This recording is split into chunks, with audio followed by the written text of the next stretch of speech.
Le film commence et on voit un désert où sont arrivés des gens d'une entreprise. Ils veulent extraire du pétrole d'ici mais leurs informations étaient erronées. Parce qu'il n'y avait pas de pétrole ici. Alors ils veulent repartir de là. La compagnie envoie un avion pour les transporter et le pilote de l'avion s'appelait Frank.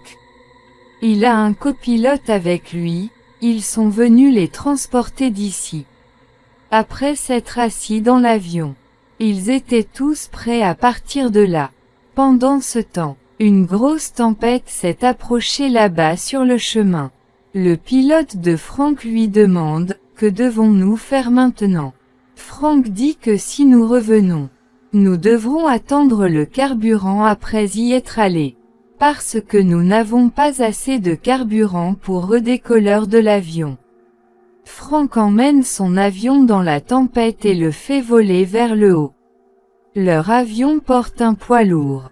Et à cause de cela, la tempête de sable endommage le moteur de l'avion. Frank informe tout le monde que nous devons faire un atterrissage d'urgence. Il n'a pas été facile de faire atterrir l'avion car Frank ne pouvait rien voir à cause de la tempête. Lorsqu'il atterrit, son avion heurte un rocher. En conséquence, la queue de l'avion a été séparée. Un de leurs passagers tombe de l'avion et meurt. En glissant avec le désert, leur avion tombe. Plus tard, ils apprennent que leurs 2 autres passagers sont décédés. Ils ne descendent toujours pas de l'avion car l'orage était toujours dehors. À la fin de la tempête, ils sortent et voient, à la fin de la tempête, leur avion était enterré dans le sable. Au bout d'un moment, leur avion était visible, et ils étaient piégés dans le désert à cause de la tempête. Ils n'ont pas d'autre moyen de revenir. Ils vérifient leurs aliments. Ils apprennent qu'ils ont des produits alimentaires jusqu'à 1 mois. Pendant ce temps, un homme dit à Frank que j'irai à pied à partir de là. En réalité, ils doivent parcourir 200 000 pour quitter ce désert. L'homme qui veut partir de là dit, comme je voyage souvent donc. Je peux y aller à pied. La raison en était que la radio n'y fonctionnait pas non plus. Ils avaient besoin d'aide et là. Un homme dit à cet homme que tu es devenu fou. C'est le mois de juillet et sais-tu comme il fait chaud ce mois-ci dans le désert. Tu vas mourir mais l'homme n'était pas prêt à écouter qui que ce soit. Il dit que je voyagerai de nuit et quand Frank lui fait comprendre. Il comprend. Il abandonne son plan de voyage et il fait nuit maintenant. La nuit, la tempête frappe. Et quand un homme se lève pour aller aux toilettes, il tombe à cause de la tempête et il appelle à l'aide. Il crie à l'aide mais personne ne l'entend. Le matin quand tout le monde se lève, il voit un compagnon disparu. Il le retrouve mais il n'a aucune idée de lui, parce qu'il a été enterré dans le sable et pendant ce temps. Une fille de leur groupe s'approche de Frank. Elle lui demande, est-ce que quelqu'un viendra nous sauver? Combien y a-t-il de chances pour cent que quelqu'un vienne nous sauver? Frank lui dit que nous nous tenons au milieu du désert. Je ne pense pas que quiconque connaîtra cet endroit. Il y a moins d'accès aux signaux radio et nous avons une petite quantité de nourriture. Si nous voyageons à pied, notre nourriture sera consommée dans les 2 jours. Je ne peux qu'attendre ici. Leurs espoirs commencent à s'arrêter là. Que personne ne viendra les sauver. Et 2 hommes de leur groupe décident que nous partirons d'ici et qu'ils veulent aussi transporter de l'eau à partir de là. Pendant ce temps, Frank leur dit que vous ne pouvez pas prendre d'eau d'ici. Un combat commence entre eux pour l'eau. Et en conséquence, l'eau tombe. Pendant ce temps, un homme de leur groupe arrive qui se nomme Elliot. Il s'approche d'eux et leur dit qu'il a une idée, à partir de laquelle nous pouvons sauver notre vie. Il leur dit que nous pouvons faire un nouvel avion à partir de cet avion cassé. Frank demande que savez-vous de l'avion. Il raconte que j'avais l'habitude de concevoir les avions. En fait, personne ne sait pour Elliot qui est-il.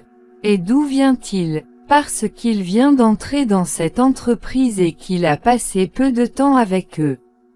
Tout le monde a été surpris de connaître Elliot et ils lui ont dit qu'il l'accompagnerait. Mais Frank n'était pas prêt pour cela car il sait que ce n'est pas possible. Au matin, un autre homme a disparu et la fille de leur groupe dit qu'elle ira le chercher mais Frank l'arrête et dit qu'il ira le chercher. Il s'y rend seul et arrive sur le site où leur avion est entré en collision avec le rocher. Et un homme est tombé là. Son cadavre était toujours là. Il n'a pas de vêtements sur son corps et il y avait aussi des cicatrices de balles. Pendant ce temps, un autre homme arrive et dit que je pense que des pillards sont peut-être venus ici. Et ils ont pris ses vêtements et tout. Frank lui demande de partir de là. Pendant ce temps, l'un des membres de leur groupe demande à Frank pourquoi il n'autorise pas la fabrication de l'avion. Il dit, pourquoi je donne de faux espoirs aux gens alors que je sais que l'avion ne peut pas être fabriqué. Il dit que nous pouvons leur donner de l'espoir parce que le monde repose sur l'espoir. Après l'avoir entendu, Frank accepte de fabriquer l'avion. Ils sont arrivés à l'endroit où se trouvaient les autres personnes de leur groupe. Maintenant, ils commencent à fabriquer l'avion mais ils travaillent la nuit. Parce qu'il faisait trop chaud pendant la journée et que leurs ennuis augmentent quand. Un jour pendant le soudage, des étincelles tombent accidentellement sur le carburant. Ils avaient stocké pour brûler le feu et tout le carburant a été ruiné. Ils sont partis avec une petite quantité de carburant. Alors ils décident de travailler le jour au lieu de la nuit. Ils doivent connecter une aile de l'avion qu'ils ont pour fabriquer un nouvel avion à partir de l'ancien avion. Ils prennent cette aile vers le haut à l'aide d'une chaîne. Parce qu'ils n'ont pas de grue et qu'ils commencent progressivement à connecter cette aile. Pendant ce temps, la chaîne se brise avec ils ont relié l'aile. Il y avait un homme dans l'avion qui sort et dit à tout le monde que l'aile de l'avion s'est connectée et que leur avion était maintenant fabriqué. Parce qu'ils espéraient pouvoir partir de là. Et tout le monde se met à danser. Ils s'amusaient beaucoup là-bas et rangeaient le sable à partir de là. Donc, un chemin pour leur avion peut être prêt mais tout cela n'a pas été facile. Un jour, un orage frappe là-bas et tout le monde s'enfuit. Mais Elliot n'y va pas parce qu'il ne veut pas que son avion soit endommagé à tout prix. Parce qu'il a mis beaucoup d'efforts là-dedans. Frank arrive et le repousse. Et il sauve Elliot parce qu'il ne veut pas qu'il soit blessé. Qu'arriverait-il à leur avion si quelque chose arrivait à Elliot? Ils nomment leur avion Phoenix, et ils doivent encore beaucoup travailler sur leur avion. Une nuit, ils ont vu des gens avec l'utilisation d'un microscope dormir dans des tentes. En fait, c'étaient des contrebandiers et on les appelait les pillards du désert. Ils pillent les personnes qui y viennent mais les compagnons de Frank ne les connaissent pas.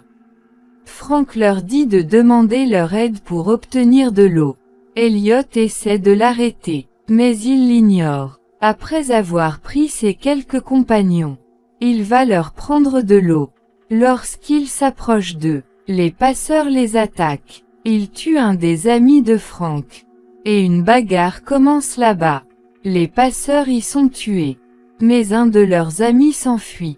Frank était sur le point de le tuer mais il ne le tue pas et l'a amené à ses amis. Tout le monde demande à le tuer mais Frank arrête tout le monde. Elliot le tue après être venu là-bas et Frank le réprimande beaucoup. Elliot lui dit qu'il est responsable de tout. Nous pourrions être sauvés parce que tu étais pilote. Mais tu n'as pas fait ça. Frank se met en colère et il le frappe et il tombe. Elliot se met en colère à cause de tout cela parce que Frank l'a insulté devant eux tous. Elliot dit avec colère que je ne prendrai pas l'avion. Je travaille dur seul et tu ne travailles même pas. Pendant ce temps, une fille de leur groupe vient le solliciter.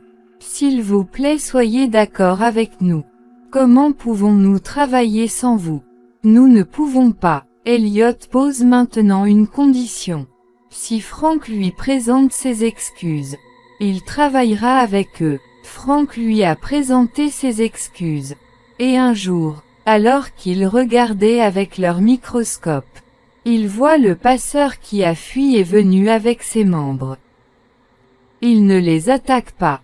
Ils n'ont pas d'armes parce que Frank leur a pris leurs armes. Que Frank et ses compagnons ont. Les passeurs savent qu'ils sont partis avec peu de nourriture. Ils attendaient le jour où ils n'auraient plus de nourriture. Ils attaqueront alors. De l'autre côté, ils travaillaient avec enthousiasme. Un jour, Frank trouve un livre dans lequel les modèles des avions ont été réalisés. Plus tard, ils apprennent que les modèles qu'Elliot fabriquait étaient pour le petit niveau. Il avait l'habitude de créer des avions de jeu pour enfants. Mais ces avions peuvent voler. Tout le monde apprend l'existence d'Elliot. Un homme le harcèle en disant « Depuis quand tu nous trompes, cet avion ne volera jamais et tu n'as jamais fait un avion aussi géant jusqu'à présent. » Il pointe une arme sur sa tempe mais Elliot lui dit « Crois-moi, cet avion va voler. » Frank arrête l'homme qui a pointé une arme sur Elliot. Entre-temps, une tempête s'y abat. L'avion qu'ils ont construit à grand-peine commence à prendre progressivement le dessus. Ils comprennent que cet avion va décoller et ils commencent à avoir de l'espoir. Une fois la tempête terminée, ils deviennent désespérés. Frank leur dit que l'avion va décoller. Ils sortent l'avion du sable et l'amènent à un endroit où il n'y avait pas de sable. Leur avion décolle, mais au bout d'un moment, il s'arrête, puis leur avion redémarre. Après avoir entendu le bruit du moteur, arrivent les contrebandiers qui s'y sont cachés. Ils ont attendu très longtemps pour les passer en contrebande. Ils sont tous venus sur leurs chevaux en prenant leurs fusils pour les tuer. Après être montés dans l'avion, ils s'y sont tous accrochés. En fait, la conception de l'avion était telle qu'il n'y avait pas de place pour que quiconque puisse s'y asseoir. Alors, ils se sont tous accrochés à l'envers. Et leur avion commence progressivement à avancer.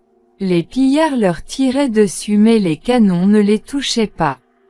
Par la suite, leur avion plongea dans un fossé.